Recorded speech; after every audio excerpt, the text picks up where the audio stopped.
আল্লাহর কোন বান্দা যদি কোনো গুনাহ, ইমানদার নাফরমান যদি লাগাতার গুনাহ চলতে থাকে, একটা গুনাহ টানা করতে থাকে, তো আল্লাহ তারে 3টা সাংঘাতিক শাস্তি দেয়।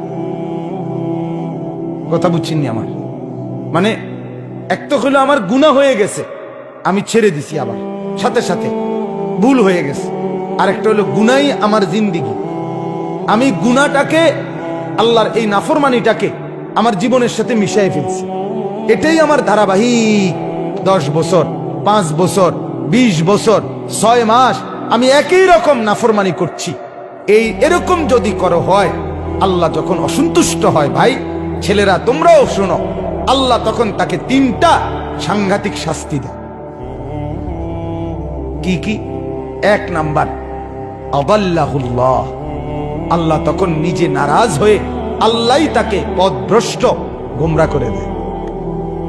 যা, ঠিক আছে বান্দা, আজ 6 মাস আমাকে মনে পড়লো না, আজ 6 বছর আমাকে মনে পড়লো না, আজ 20 বছর এক টানা এই গুনাহ করছো, ছাড়তে পারলা না, ঠিক আছে, লম্বা সময় আজকে আমি সিদ্ধান্ত নিলাম, তুমি বান্দা আদাল্লাহুল্লাহ, আমি তোমাকে গোমরা করে দিলাম, জান্নাতের রাস্তা থেকে সরায় দিলাম, যা নাফরমান, এবার তুই যেদিকে মন চায় যা।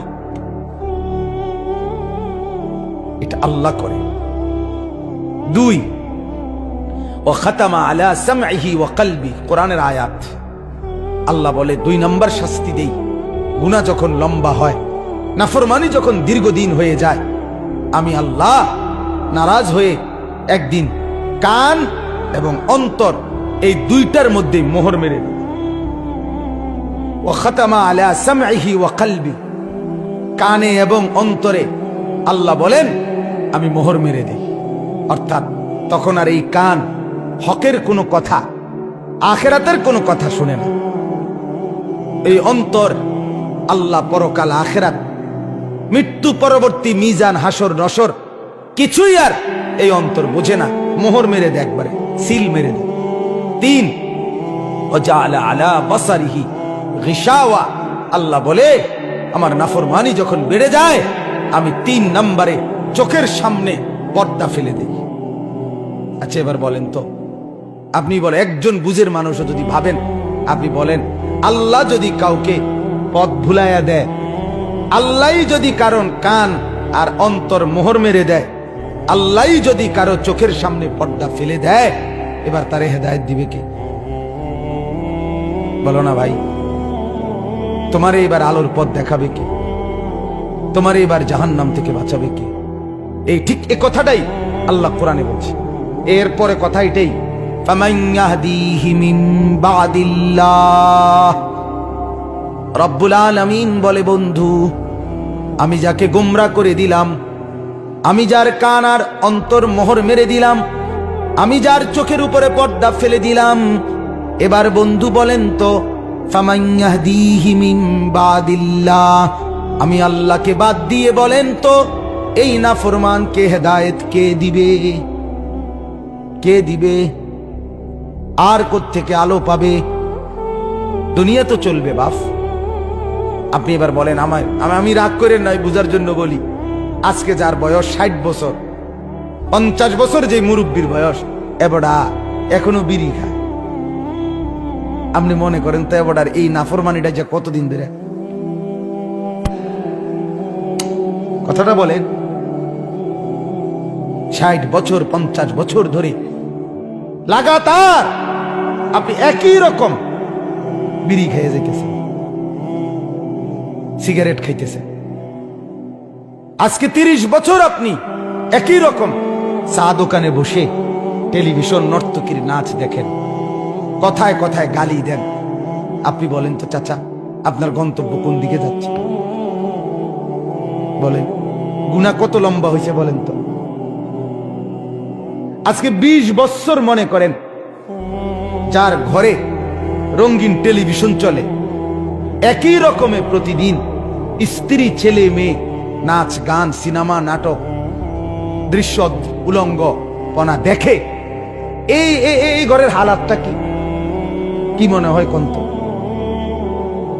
গুনাহ কত বছর কথা বোঝেন নাই আমার? 20 বছরও আপনার গুনাহটা ছাড়বার কথা মনে হইল না। এটা যে এত বড় গুনাহ, এর দূর বিবেকে আসলো না। আপনার পরিণতিটা কি কি মনে হয়? কি মনে হয়? আজ 30 বছর বাজারে ব্যবসা করে, 10 বছর ব্যবসা করে, প্রত্যেক দিন ওনার ব্যবসা একই জিনিস ওজনে কম দেয়, ঠকায়, মিথ্যা বলে, ধোকা দেয়। আপনি বলেন তো ওনার পরিণতিটা কোন দিকে যাচ্ছে? বুঝাইতে পারলাম কিনা? ছেলেরা, বাপ, তোমরা এবার বলো, আজ 6 মাস মনে করো, 6 মাস বা 1 বছর তুমি কোনোদিন ফজরের নামাজ একদিনও পড়লা না, তুমি জানো না ফজরের নামাজ কখন পড়ে, কয়টায় পড়ে। বলো না ভাইয়া, তোমার জিন্দেগি কোন দিকে যাচ্ছে? যদি এমন হয় একদিন আর মনে না পড়ে তুমি মুসলমান, কি হবে তোমার? দুনিয়া দুনিয়া চলবে, বাপ, বাত আটকাইবে না, খানা দানা বন্ধ হবে না, বিয়ে শাদিও বন্ধ হবে না, বাচ্চা কাচ্চাও হইব, পেশাব পায়খানাও চলব, ঘুমও আসবে। আখেরাত এগুলো তো আল্লাহ তাআলা, বাপ, এগুলো তো আল্লাহ কুত্তারও দেন। কুত্তাও তো খায়, কুত্তাও তো ঘুমায়, কুত্তাও তো পেশাব পায়খানা করে, কুত্তারও যৌন চাহিদা পূরণ হয়, কুত্তারও বাচ্চা কাচ্চা হয়, হয় না? মা কথা কয় না তো? তুমি আলাদা? আলাদা কি বলো ভাইয়া? হ্যাঁ, এজন্য বাপ, একজন হলে একজনই ভাবো, একজনই ভাবো, সবাই ভাববে না।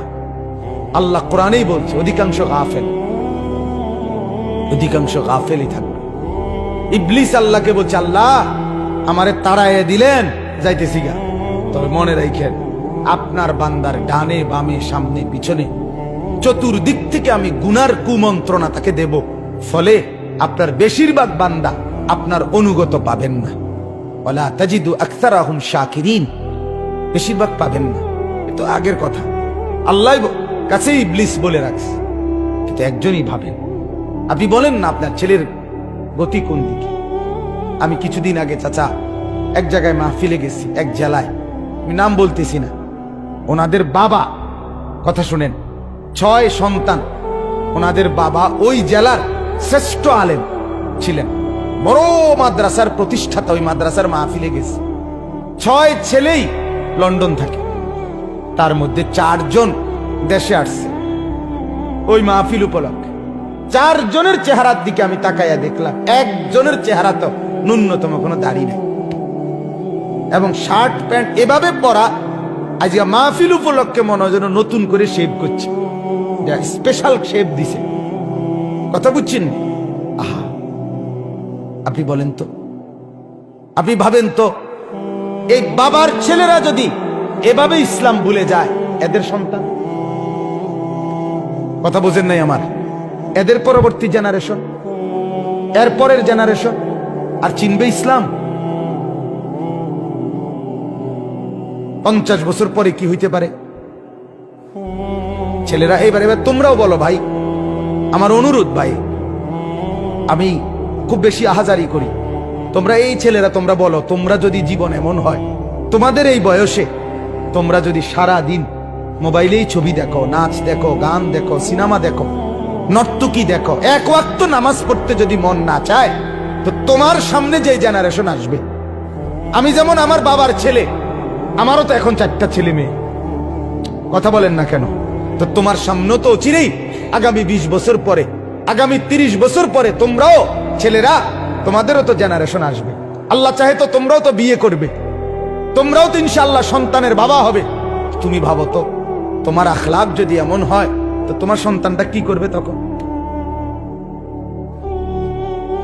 তুমি বাবা হয়ে যদি কোনদিন ফজরের নামাজ না পড়ো, ও তো চিনবেই না নামাজ, ও তো আখেরাত চিনবেই না, ও তো পরকাল চিনবেই না, ও তো আল্লাহ চিনবেই না।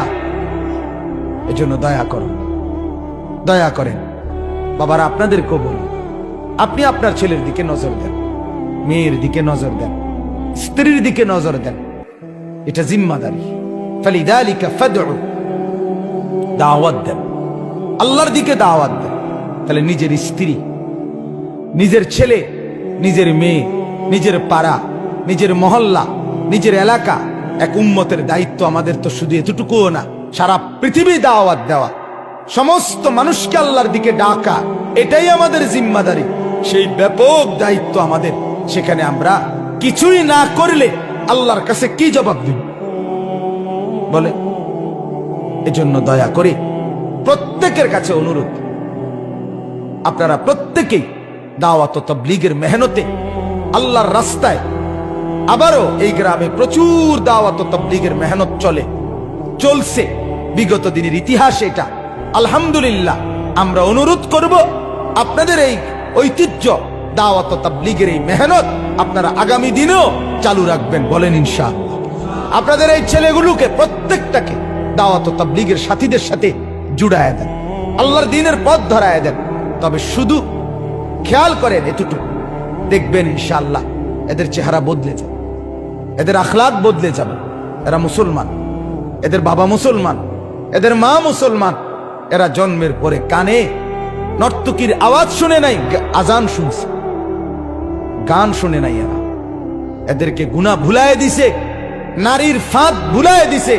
ইনশাআল্লাহ ধুয়ে মুছে সাফ করে দিলে দিল আবার স্বচ্ছ আয়নার মতো পরিষ্কার হবে, আল্লাহর জন্য জান বাজি করে লড়বে ইনশাআল্লাহ। লড়বে, এই ছেলেরাই লড়বে, এই ছেলেরাই লড়বে। সারা দেশ জুড়ে আলহামদুলিল্লাহ মুসলমানের অগণিত যুবক আল্লাহর দ্বীনের জন্য এগিয়ে আসতেছে, বলেন আলহামদুলিল্লাহ। অতএব দাওয়াত, এই মিশন আপনারা প্রত্যেকেই আপনাদের জীবনে বাস্তবায়ন করবেন। ছেলেরা ইনশাআল্লাহ, যে ছেলেরা আছেন এখানে, ভাই তোমরা ভাই নিয়ত করো, তো এমনি নিয়ত করো না হাত তুলে যে আমরা আল্লাহর রাস্তায় সময় দেবো, ইনশাআল্লাহ নিয়ত করো ভাই। আল্লাহ তাআলা তৌফিক দান করেন, আল্লাহ তাআলা কবুল করেন।